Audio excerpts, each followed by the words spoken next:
أعوذ بالله السميع العليم من الشيطان الرجيم بسم الله الرحمن الرحيم والصلاة والسلام على أشرف المرسلين سيدنا محمد وعلى آله وصحبه أجمعين.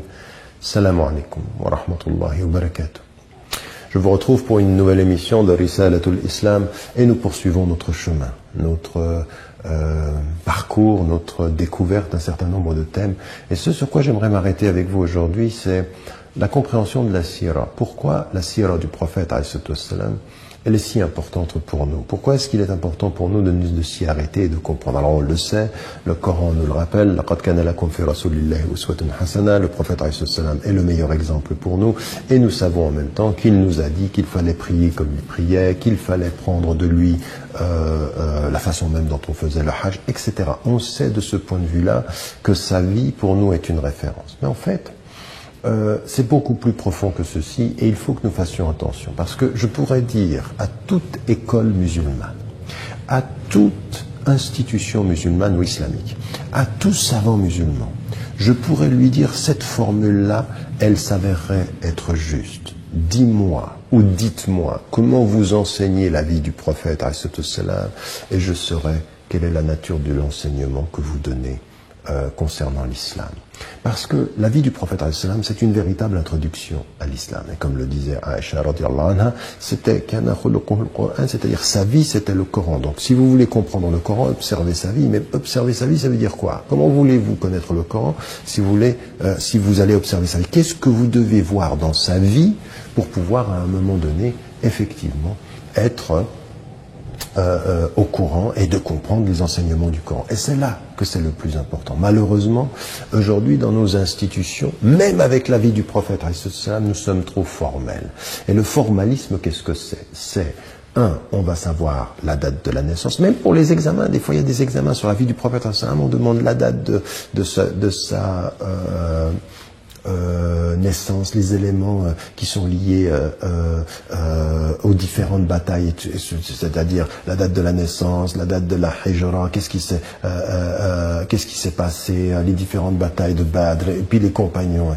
On formalise, c'est-à-dire on quantifie la qualité de la vie du prophète mais c'est la qualité, l'enseignement spirituel, religieux, la dimension de la conception de la vie et de la mort. On va la voir avec la vie du prophète et c'est pas une question de date, c'est pas de savoir quand 570 il est né, quand est-ce qu'il est mort en 630. C'est pas ça sa vie. Sa vie, ça, ce sont des chiffres, ce sont des dates. Et quand on nous dit ce qu'on nous dit et que l'on entend que le prophète parle à Omar ibn al-Khattab et qui lui dit qu'il faut qu'il aime Dieu et le prophète plus que lui-même, et comment je vais pouvoir aimer le prophète si on ne me donne que des dates, si on ne me donne que des guerres, que si on ne montre que combien il était grand dans les grands événements et pas suffisamment combien il était grand, profond dans les petits détails de la vie. C'est ça le plus important. On aime un être quand on voit la grandeur de son comportement dans le détail, non pas la grandeur dans les épopées. Ça, c'est pour créer une histoire d'une épopée. Là, on est en train de parler d'un modèle humain. On est en train de parler de l'être que Allah, que Dieu a choisi pour l'envoyer à l'humanité pour qu'on comprenne le sens de notre spiritualité. Donc il faut qu'on change notre façon d'enseigner la sira du prophète. Et que là, ce qui est important, c'est que elle soit liée, en l'occurrence, à tout ce qu'il était en tant qu'être humain et en tant que porteur du message. Il a porté le message, il en a été le garant, il en a été l'interprète et il en a été l'appliquant. C'est-à-dire que tout ceci va faire partie de sa vie. Et alors comment est-ce qu'il était? Comment est-ce que, par exemple, avant même qu'il reçoive la révélation, qu'est-ce qui l'a distingué? Qu'est-ce qui distinguait le prophète avant qu'il reçoive? Pourquoi Allah a dit, lui, c'est un être qui est choisi, il est élu, il est mustafa, c'est-à-dire il est purifié, il est celui qui est le mukhtar, il est choisi et il est Rasulullah, le messager de Dieu, sallallahu alayhi wa sallam. Donc, Il est tout ceci. Pourquoi? Qu'est-ce qui faisait sa distinction? Eh bien, la qualité de sa moralité, la façon dont il avait de servir, son sens de la justice, son courage même, sa capacité à rétablir le lien entre les gens. Il a un pouvoir moral, et le pouvoir moral, c'est de mettre son pouvoir au service de la réconciliation. Le prophète, avant de devenir prophète, était un être humain de la réconciliation. Et son message universel est un message de réconciliation de l'humanité des hommes avec le divin au cœur des hommes. C'est ça, tout le message est de la réconciliation, mais avant qu'il soit celui qui va être l'élu, il est un réconciliateur. Il est, quand on parle de la pierre noire, et puis que les gens vont se disputer, les chefs sont à deux doigts de faire la guerre, il réconcilie en trouvant des solutions de conciliation. Et qu'est-ce que c'est la conciliation? La conciliation, c'est je reconnais ton point de vue, on reconnaît d'autres points de vue. Et en reconnaissant la diversité des points de vue, on réconcilie les points de vue. Le problème de celui qui a un point de vue qui ne voit pas les autres points de vue, c'est qu'il est arrogant. Donc il faut pondérer les arrogances, respecter les perspectives, respecter les points de vue, pondérer les arrogances. L'arrogance de penser que son point de vue est le seul, et puis la dignité de reconnaître que son point de vue reste un point de vue légitime. La légitimité de mon point de vue sans l'annulation du point de vue d'autrui. Voilà qui il était avant. Voilà qui était le prophète sallam. Et puis, en l'occurrence après, eh bien, il va recevoir le message et on va le voir comment? On va le voir avec sa femme. Comment il est avec sa femme, comment elle le protège, comment il a besoin de cette protection. Ça reste un être humain. Il porte le message des cieux et il a besoin de la protection de sa femme sur la terre. Voilà. Ça, c'est aussi des choses qui sont importantes. Et on va le voir ainsi avec ses épouses à travers sa vie, après qu'il ait perdu sa première épouse, Khadija, radiyallahu anha. Et puis ensuite, on va le voir avec sa famille, avec ses enfants. On va le voir dans le dialogue, comment il est dans sa famille, fi khidmati ahli, c'est-à-dire il sert sa famille, et en même temps, il est d'une douceur avec les gens, d'une bonté, d'une écoute incroyable, mais en même temps très très exigeant. Il a cette caractéristique tout à fait particulière d'avoir la douceur quant à la faute, l'exigence quant au devoir. Ça, c'est le prophète. C'est pour ça que c'est important de voir sa vie de cette façon-là. Et puis en même temps, de comprendre que dans les étapes de sa vie, comment il sera à la Mecque, quand tout à coup il voit des gens qui sont des gens de son clan, des gens de sa famille, s'opposer à lui, et qui vont aller jusqu'à vouloir le tuer, les gens de l'amour d'hier qui veulent la mort aujourd'hui parce que leur pouvoir et leurs prérogatives sont remises en cause, ou sont niées, ou alors perçues comme étant en danger. Voilà ce que aussi on doit comprendre dans tout ce qu'il est à la Mecque, et comment il a de la patience, et comment il fait face à l'adversité, et comment est-ce que il est silencieux par rapport à la critique. Il ne répond pas à la critique par le moi, il répond à la critique non pas en disant « je suis dans la vérité », il dit « il est la vérité ». C'est pas moi qui suis la vérité, moi je suis, au sens de suivre la vérité, mais la vérité c'est lui. Et donc, si vous m'attaquez, moi, mon silence est ma réponse, le Coran est sa réponse. Le Coran est la réponse du Très-Haut, mon moi et reste silencieux et ne réagit pas. Il ne sera pas dans la violence, il ne sera pas dans le rejet, il ne sera pas dans l'insulte. L'insulte ne m'est pas permise, la violence ne m'est pas permise, et en l'occurrence, à vos attaques, mon silence et mon respect, sa réponse est la révélation. Ça aussi, ce sont des choses qui vont être importantes. Mais pourquoi elles sont importantes? Mais parce que toute notre vie, nous allons nous retrouver dans des situations comme celle-ci. C'est ça les vrais enseignements de la vie du prophète sallam. Comment on doit comprendre ceci? Comment on doit se plonger dans cette vie, dans cette histoire, pour essayer de comprendre de quoi il s'agit? Et donc ici, on a cette situation-là. Et puis ensuite, comment le prophète sallam était avec les compagnons?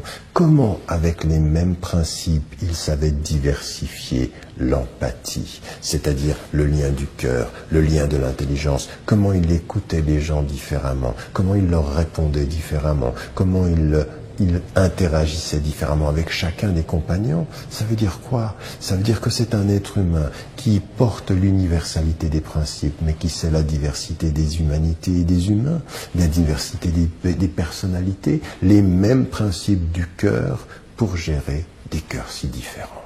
Les mêmes principes universels des cœurs pour gérer des cœurs différents. Les mêmes requêtes de la connaissance des intelligences pour gérer des esprits différemment. Pour gérer des intelligences différemment. Des intelligences qui comprennent les choses à différents niveaux. Voilà ce qu'était le prophète dès le départ. Et puis ensuite, il sera soumis à cette formidable expression de l'arrachement, en fait, quand il doit vivre l'exil. Et le hijra est le début de l'ère musulmane, n'est-ce pas? Mais en fait, physiquement, c'est un déracinement, c'est quitter les siens, quitter l'amour des siens, quitter sa famille, quitter ceux avec lesquels on a vécu. L'hégire qui commence l'islam dans la célébration marque dans l'islam le déracinement, l'arrachement, la séparation. Ça aussi, il faut le lire de façon très très importante. Ce qui célèbre notre élévation peut parfois en termes humains être le déchirement, et parfois on le vit dans notre quotidien. Parfois on doit le vivre. Souvenez-vous Noé, alayhi salam, qui voit son fils, et cette séparation, ce qui le sauve le père. Vous vous rendez compte de ça? Ce qui sauve le père dans le déluge, et tous ceux qui ont cru, père, le fils, ce qui me sauve de père. Et c'est exactement ce qui va se passer dans l'hégire. Ceux qui sauvent le prophète et ses compagnons, les pères, c'est-à-dire ceux qui vont rester, qui vont le combattre, et qui vont le pousser à partir. Et des choses, quand vous les regardez de l'intérieur, c'est une autre dimension, c'est une autre réflexion. Donc il faut approfondir ceci. Et puis ensuite, l'installation à Médine, et puis dans un univers étranger, dans cette façon, cette nouvelle culture, cette écoute, les étapes avec lesquelles à travers lesquelles le prophète va gérer la mosquée pour s'installer, le marché pour se libérer physiquement, et puis ensuite les tribus pour concilier autour de principes, réconcilier des tribus opposées au nom des principes, changer le marché pour plus de justice sociale, et la mosquée pour l'égalité de tous devant Dieu. Égalité de tous devant Dieu, justice économique parmi les hommes, et réconciliation sociale pour les hommes. Voilà ce que fait le prophète. C'est comme ça qu'il vit les choses, c'est comme ça qu'il a une vision, c'est comme ça qu'il va traduire concrètement les choses. Il faut que nous revenions à ça. C'est ça la vie du prophète.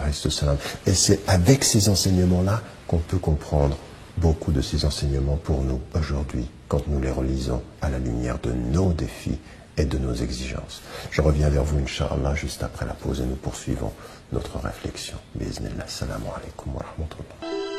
Assalamu alaikum wa rahmatullah. Je vous retrouve après cette pause, et nous retrouvons le prophète, alayhi wassalam. Nous retrouvons cette vie et tous ces éléments qui font que la vie du prophète alayhi salam doit être étudiée de façon un tout petit peu différente que ce que nous proposons maintenant, soit dans nos livres malheureusement qui souvent veulent montrer l'authenticité des sources, et ça c'est nécessaire, mais en même temps en montrant l'authenticité des sources, ils parlent de faits et ne tirent pas suffisamment c'est-à-dire les enseignements, drous comme on dit en arabe, c'est-à-dire les enseignements, les leçons qu'on peut tirer de cette vie pour nous aujourd'hui. Et donc il faut que nous abordions ceci de façon différente, parce que c'est une introduction, comme je l'ai dit, à l'islam, et parce qu'aussi il y a une telle profondeur dans tout ce qu'on peut tirer de cette vie.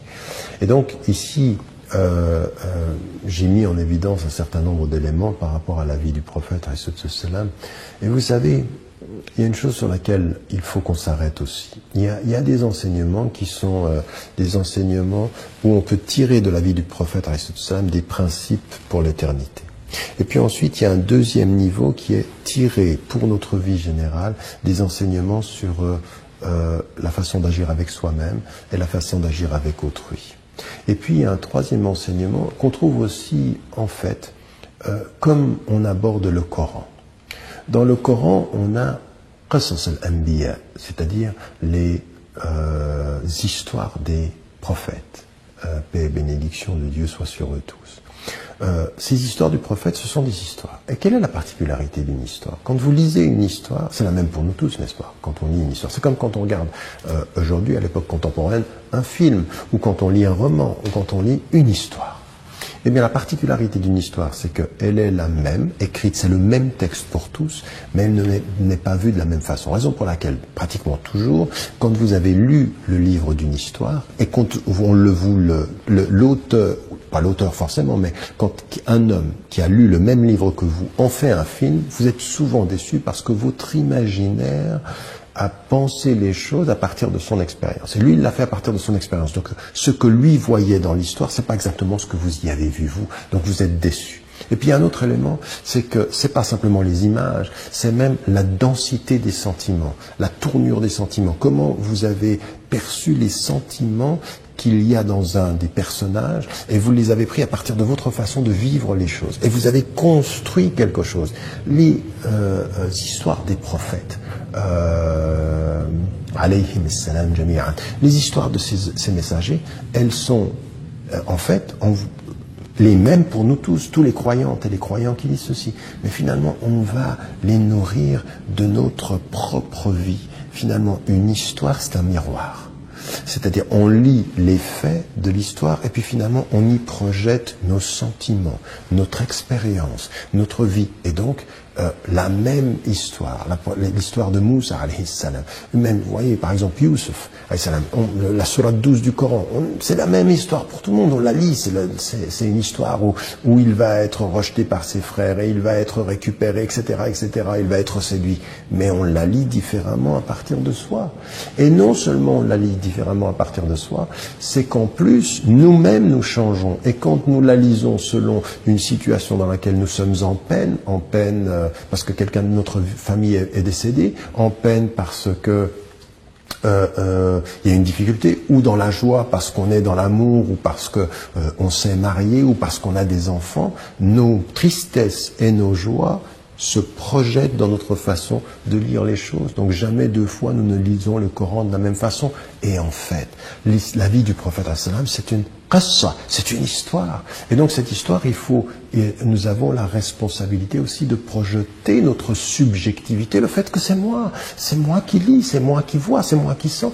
Et là, il faut se réconcilier avec ceci et en tirer à partir de qui nous sommes des éléments. Toute cette histoire-là, elle n'est pas forcément quelque chose qu'on arrivera à traduire pour tout le monde, mais il faut donner accès à ceci. Raison pour laquelle la façon dont on parle de la vie du prophète sallam est très importante. Il faut laisser l'espace pour que celle et celui qui la lit, eh bien, puisse se retrouver,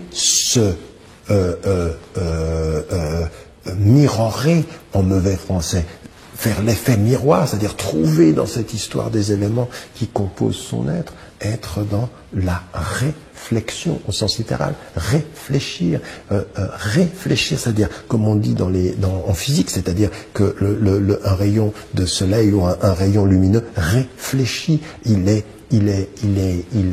passe par une réflexion, une sorte de retour à soi. On trouve dans sa vie des éléments qui nous constituent, nous, en l'occurrence. Et donc c'est ça, la première des choses qu'il faut faire. D'abord, entrer dans la vie du prophète sallam dans un univers qui n'est pas simplement un univers de dates, de faits et de guerres, mais un univers d'humanité, de sentiments et d'être, une histoire. Et cette histoire, c'est une histoire pour nous exemplaire. Exemplaire même quand le prophète sallam reçoit du Coran et d'Allah de Dieu des éléments qui lui disent là il y a eu une erreur, abasa wa tawalla, tu as eu comme une erreur. Donc même par rapport à ça, on comprend que il est éduqué, son processus d'éducation est important par rapport aux hommes, par rapport à lui-même, par rapport aux femmes, par rapport à tout l'univers qui est autour de lui. Donc ici, on est devant une histoire. Et puis ensuite, il y a un espace qui est, on va se réfléchir dans le miroir, se regarder dans le miroir de sa vie. Et là, à partir d'un certain moment, c'est un deuxième niveau où on regarde les faits, on essaye de comprendre le sens, on essaye de comprendre comment le prophète salam pouvait être avec les gens, avec lui-même d'abord et avec les gens. Et puis ensuite, les grands mouvements historiques, c'est-à-dire comment il a géré la résistance passive passive à la Mecque, comment il a dû faire la légitime défense, la résistance passive de la Mecque, la légitime défense de Médine, parce que les circonstances étaient différentes, les changements de stratégie, l'intelligence des priorités, tout ceci, ça vient de sa vie. Et dépendant, selon le niveau dans lequel on travaille sur l'acquisition de ces connaissances de la vie du prophète, on commence à y trouver des enseignements extrêmement profonds. Raison pour laquelle il faut toujours entrer dans la vie du prophète du passé, avec les questionnements de son présent, les questionnements spirituels, les questionnements intellectuels, les questionnements sociaux, les questionnements généraux qu'on peut avoir par rapport à la vie. C'est ça la vie du prophète. Et c'est là où on voit, à partir d'un certain moment, qu'on voit la richesse de l'homme, comment tout ce qu'on a, par exemple, qu'on peut retrouver maintenant avec les moyens des sciences modernes, en sciences humaines, en psychologie, ce qu'on sait de l'empathie intellectuelle. Le prophète était dans l'empathie intellectuelle, le décentrage que l'on connaît en communication, dans les sciences de la communication, il était dans le décentrage. Comment, en même temps, il pouvait être dans la gestion des rapports d'autorité, c'est-à-dire de comprendre que dans les processus éducatifs, il y a toujours des moments donnés où il faut faire montre de son autorité, où il y a toujours des moments où il faut laisser l'autorité se discuter, être questionnée. L'autorité, elle doit avoir plusieurs façons d'intervenir. À des moments donnés, il faut une discipline qui dise non, et il y a des moments donnés, il faut une autorité qui dise peut-être. C'est ça le prophète qui laisse les choses. À Uhud, il dit peut-être, et puis quand il s'agit de mener une campagne dans le nord, il dit Oussama est votre guide, et ça se discute pas. Même s'il est plus jeune, il a 20 ans, il sera donc une autorité qui parfois donne la limite, et une autorité parfois qui ouvre le champ à l'investigation et au débat, une façon d'être dans le rapport aux femmes, de l'écoute. Il donne des cours aux hommes et aux femmes, et quand elles lui demandent oui mais nous on veut avoir des cours, il donne encore des cours plus particuliers, c'est-à-dire qu'il n'enlève pas les femmes avec les hommes, non, elles sont ensemble là, et il y a quelque chose de distinct. En fait, pourquoi est-ce qu'il fait ça? Parce que dans la culture arabe de l'époque, effectivement, il n'y a rien qui est proposé aux femmes, et même quand lui, il est avec les hommes et les femmes, la société est telle que les hommes l'accaparent. Jusqu'à aujourd'hui, d'ailleurs, pour des gens qui font des conférences, ou pour des savants qui sont en interaction avec la communauté, on s'aperçoit que le masculin prend le dessus dans l'interaction avec l'autorité religieuse. Des choses que je vis tous les jours, en l'occurrence tous les jours, et le prophète l'avait vécu à cette époque-là. Et au nom de la réalité culturelle, il sort de cette pression culturelle, il dit il y aura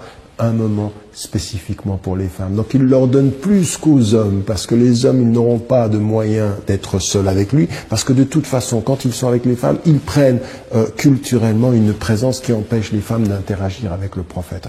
Regardez ceci, cette espèce en fait, de la part du prophète, de la compréhension de la culture, des déficiences qu'il y a dans cette culture, et pour faire évoluer les choses, non pas confronter la culture dans le rejet, mais en même temps trouver des moyens de réforme de l'intérieur. C'est comme ça que les choses sont. Et ceci, on l'apprend comment? Quand, justement, on aborde cette vie comme une histoire sur laquelle on va réfléchir nos problèmes à la lumière de son attitude, de son comportement. Et ça demande une chose importante. En fait, au bout du compte, on aborde toujours la vie du prophète à partir de, son passé, sa psychologie, mais aussi ses capacités intellectuelles. Et vous verrez que certaines personnes, dans la vie du prophète n'en tiennent que les faits, n'en retiennent que les faits et les dates. D'autres, des faits, des dates, et en même temps des enseignements. Et puis, plus on va profondément, il y a des enseignements extrêmement profonds qui peuvent être tirés. En fait, on extrait de sa vie à la mesure de la profondeur de la sienne. On extrait de son exemplarité à la mesure de ses capacités. Raison pour laquelle la vie du prophète, elle est là pour tous, mais pas au même niveau, pas de la même façon. Et donc, encore une fois, au moins dans nos structures scolaires, au moins dans nos institutions musulmanes. Il faudrait que l'on reconsidère ceci, que l'on fasse un vrai travail sur l'enseignement de la vie du prophète sallam, et puis qu'on le fasse aimer par les couleurs, la nature, la profondeur de sa vie, et non pas par le seul fait de répéter « il faut l'aimer » et la foi se mesure à notre amour. Mais oui, la foi se mesure à notre amour, mais donnez-moi les moyens d'aimer.